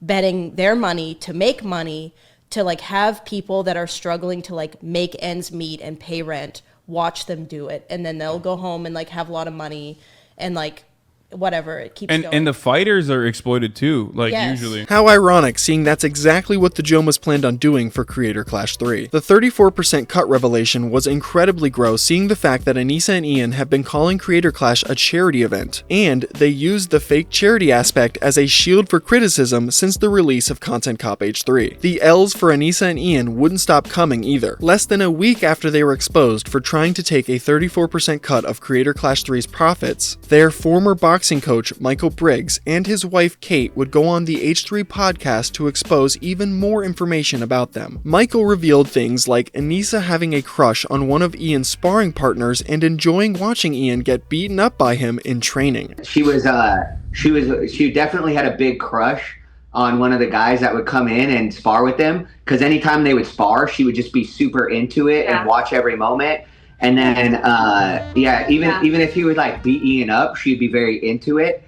And then, I want to say that, I want to say that before. So Anisa never gave shout outs to Michael training Ian at all, but she put out the first video of Ian like getting rocked in sparring when Ian was sparring with her crush. Yeah. They would even post a video showcasing Anisa watching Ian spar Gabe and immediately walking away once Ian starts sparring someone else. Watch out for his straight left or his hook.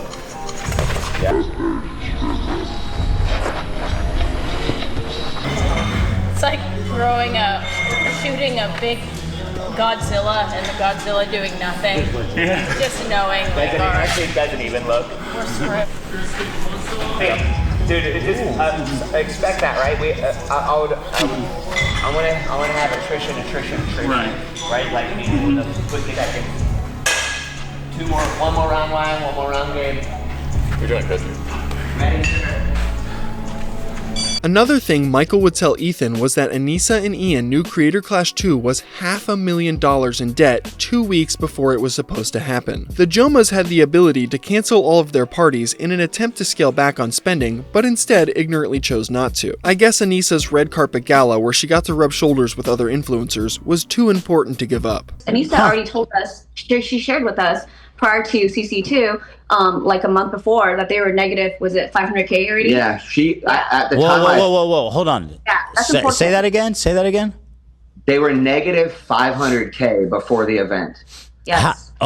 So going up to the event with the ticket sales and the PPV sales, when the event started, they knew they were down $500,000. Yes. Keep in mind that they moved to a bigger venue and they sold a lot of tickets.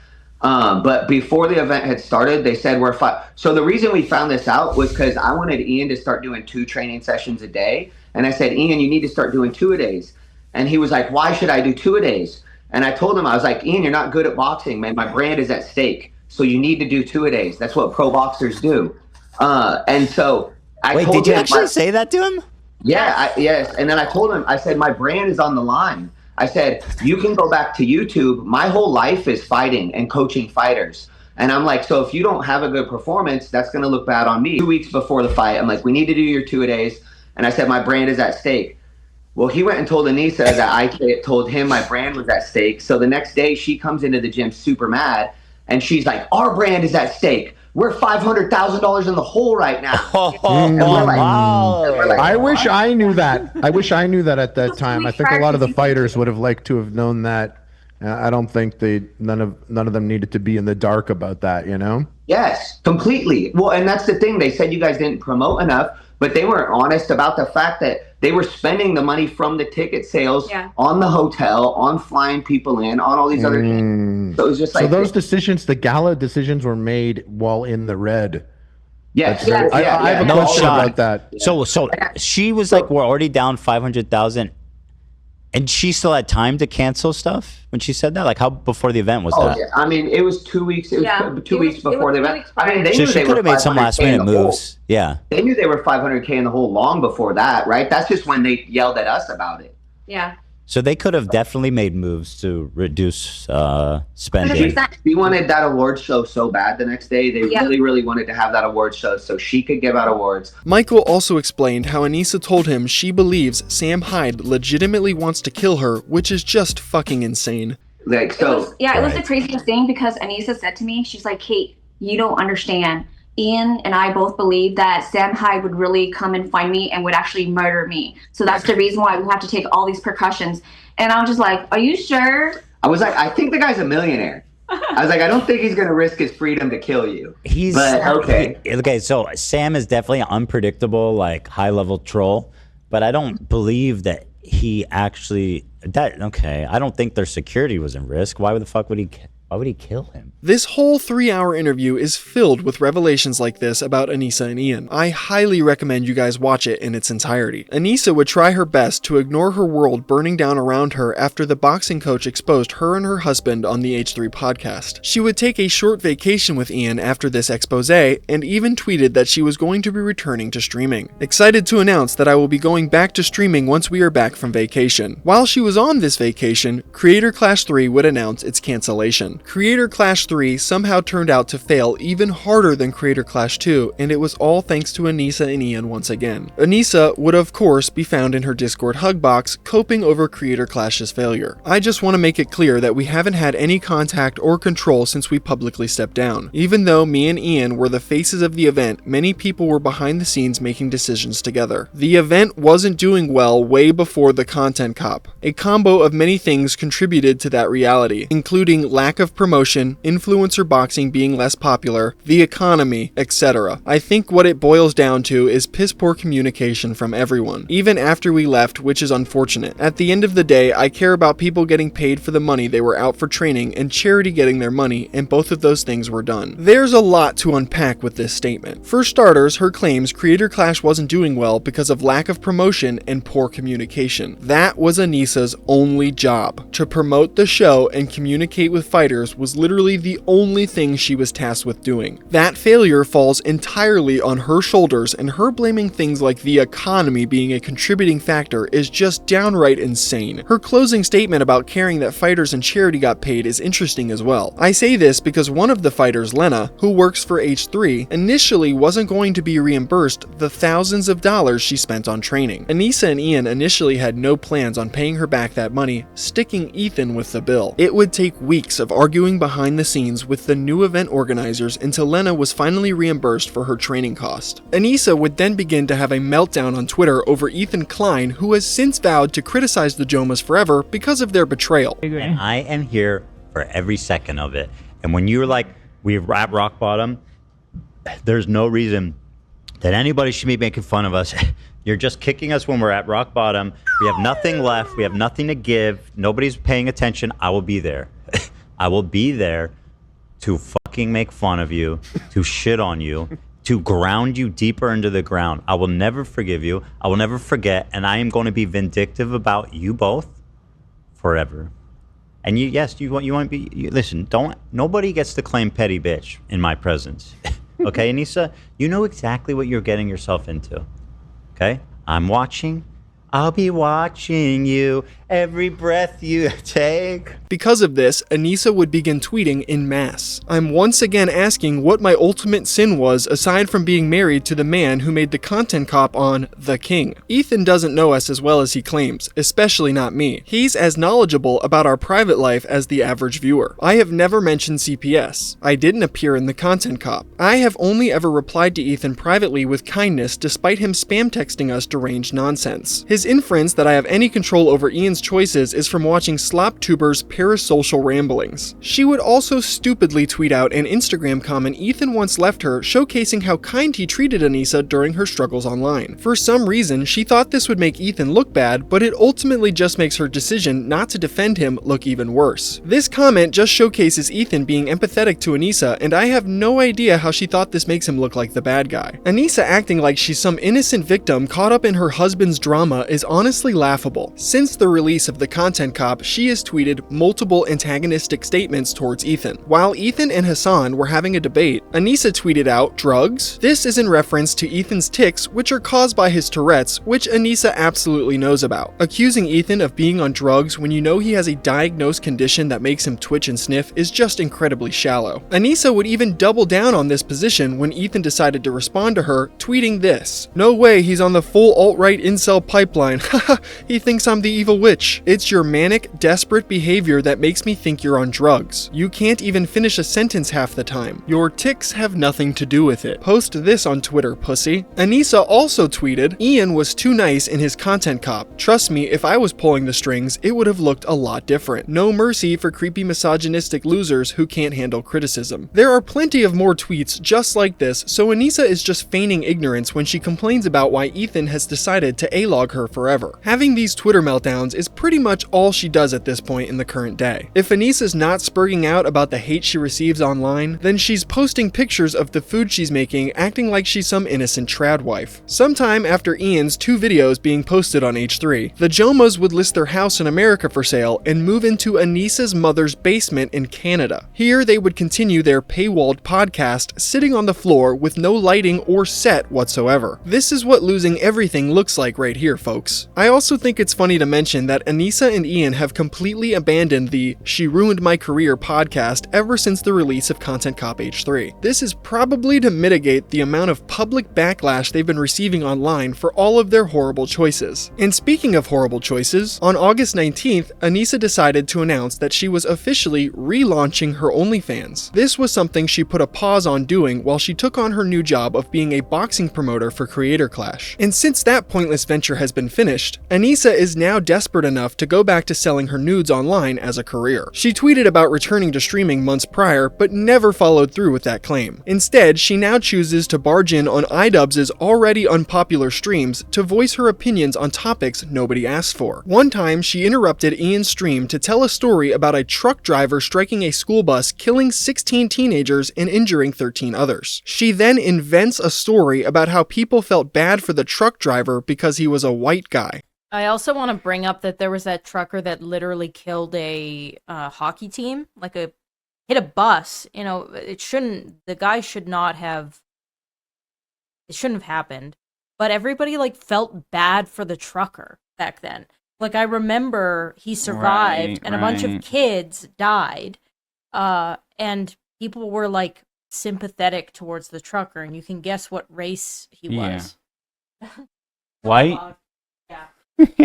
This is absolutely not true at all. The trucker was not some white guy that people felt bad for after he killed a bunch of kids like Anisa claims. The trucker was actually an immigrant from India, and everyone wanted him deported, jailed for life, or given the death penalty. Anisa couldn't be more wrong about this tragic occurrence, and her attempt to vilify white people with a false story that involves 16 teenagers dying is just downright disgusting. This stupid interjecting is something she does often on Ian's streams, like I said before. Anisa girl, if you really want to spew out all of these terrible statements on a live broadcast, then fire up a stream of your own like you said you were going to. Honestly, at this point, you will probably pull more viewers than your husband does. In September, Anisa and Ian's boxing coach would return to the H3 podcast to refute some of the claims the Jomhas have said about them since their first appearance. The L's just keep stacking up for Anisa and Ian. One of the most insane things Michael and Kate would divulge on this podcast was the fact that Anisa told Kate she was in the infamous Mia Khalifa hijab porn video. So she's just a pathological liar, and it makes no sense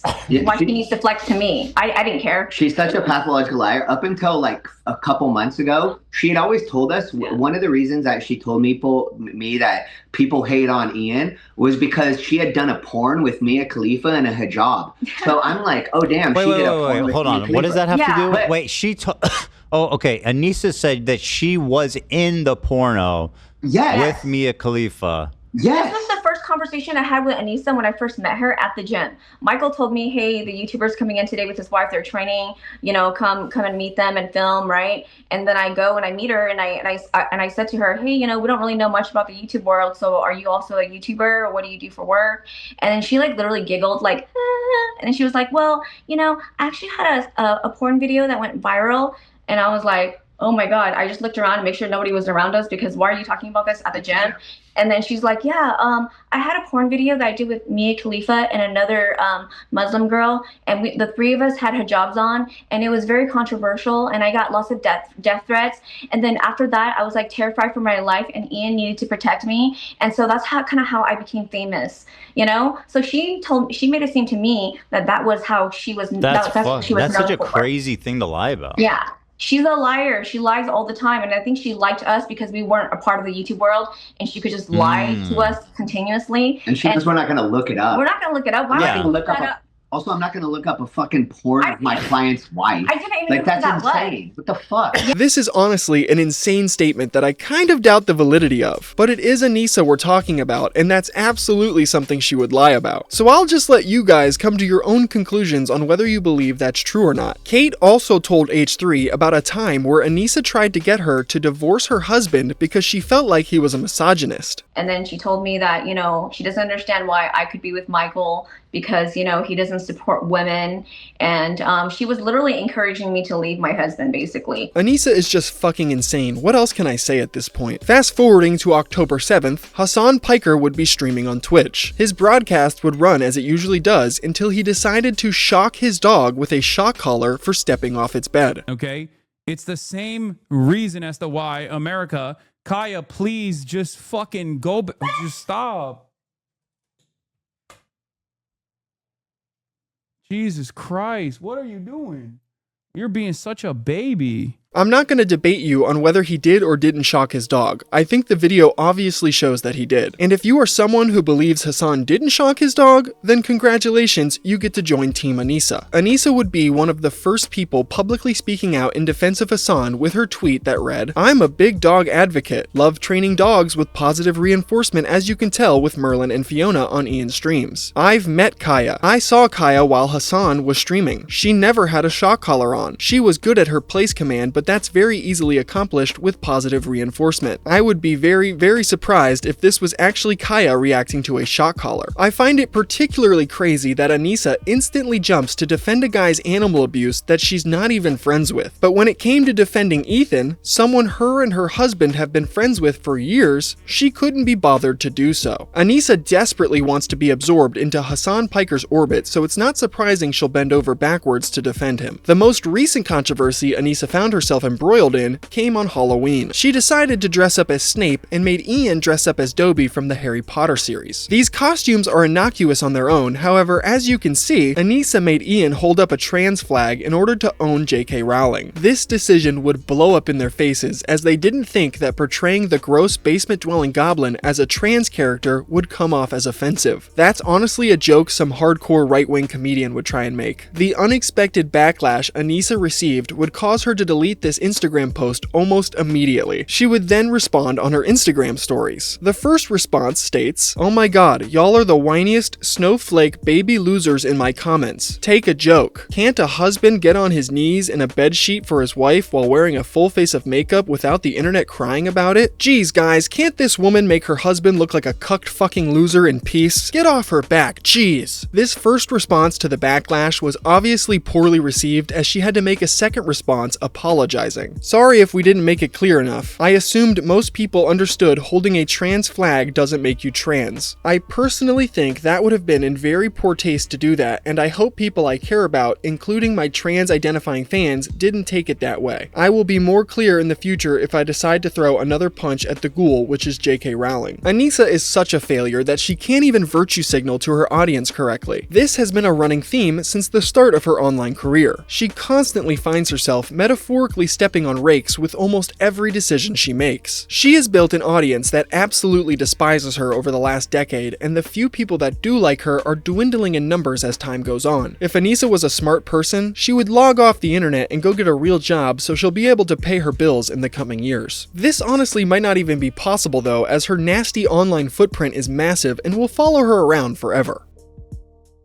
If you made it to this point in the video, I really appreciate it. Thank you for taking some time out of your day to learn about such a vile woman. I'd like to give a massive shout out to all of my channel members and Goated members. I appreciate the hell out of your guys' support. I hope everyone enjoyed this one-off video. The whole idea behind this video spawns from seeing people say time and time again online, if Ian just divorces his wife and makes content cop Anisa, he'll save his career. And I figured, well, if he's not gonna do it, then fuck it, I will. And now I think it's really funny that he can't even make this content cop anymore to save his career because it's already been done. So yeah, with all of that being said, I'm Nick Nobody, and until next time, I'm out.